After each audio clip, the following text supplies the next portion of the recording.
PCS current news में आपका स्वागत है। आज का हमारा विषय है एसडीजी सूचकांक 2023-24 का दूसरा संस्करण हुआ जारी। सबसे पहले देखते हैं कि इस पूरे टॉपिक को हम किन बिंदुओं के अंतर्गत समझेंगे।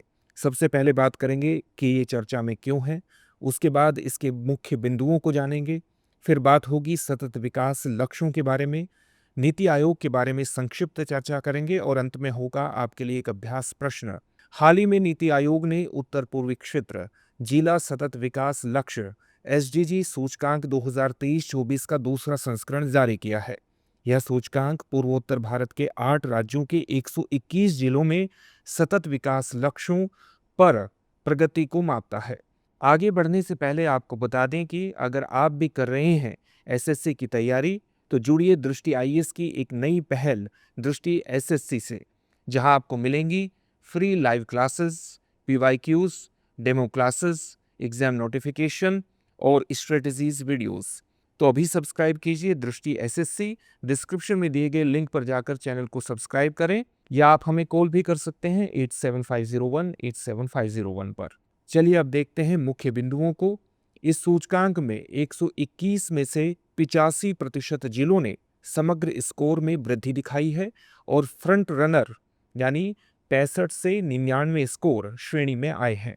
वहीं इस सूचकांक में मिजोरम, सिक्किम और त्रिपुरा के सभी जिलों ने फ्रंट रनर का दर्जा प्राप्त किया है।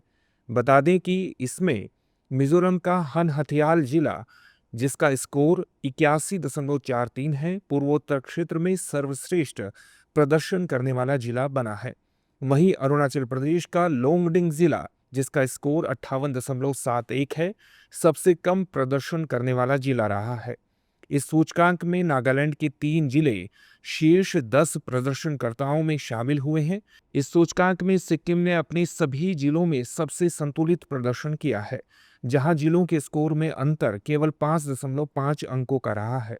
बता दें कि इसमें असम के सभी जिलों ने शून्य भूख, गुणवत्तापूर्ण शिक्षा, स्वच्छ जल व स्वच्छता और सभ्य कार्य एवं आर्थिक विकास जैसे संकेतकों में सुधार किया है।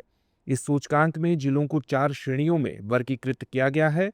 अचीवर यानी 100 स्कोर वाले जिले, फ्रंट रनर यानी 65 से 99 के बीच वाले, परफॉर्मर यानी 50 से 65 के स्कोर के बीच वाले और आकांक्षी जिसका स्कोर 50 से कम है। गौरतलब है कि इस वर्ष कोई भी जिला अचीवर या आकांक्षी श्रेणी में नहीं है। चलिए अब जानते हैं सतत विकास लक्ष्य के बारे में।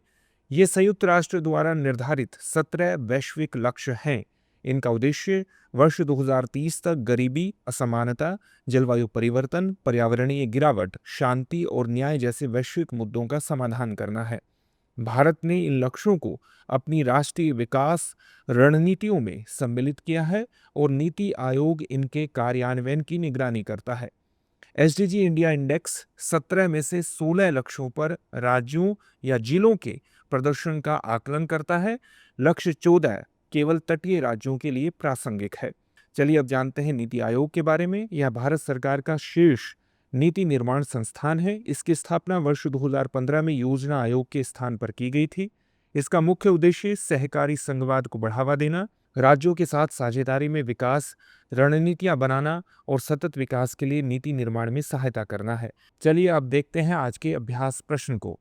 नीति आयोग के संदर्भ में निम्नलिखित कथनों पर विचार कीजिए। पहला कथन है, इसकी स्थापना वर्ष 2015 में योजना आयोग के स्थान पर की गई थी।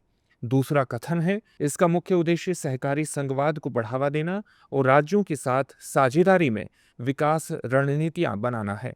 उपयुक्त में से कौन सा या से कथन सही है या है? आपके सामने ऑप्शन है।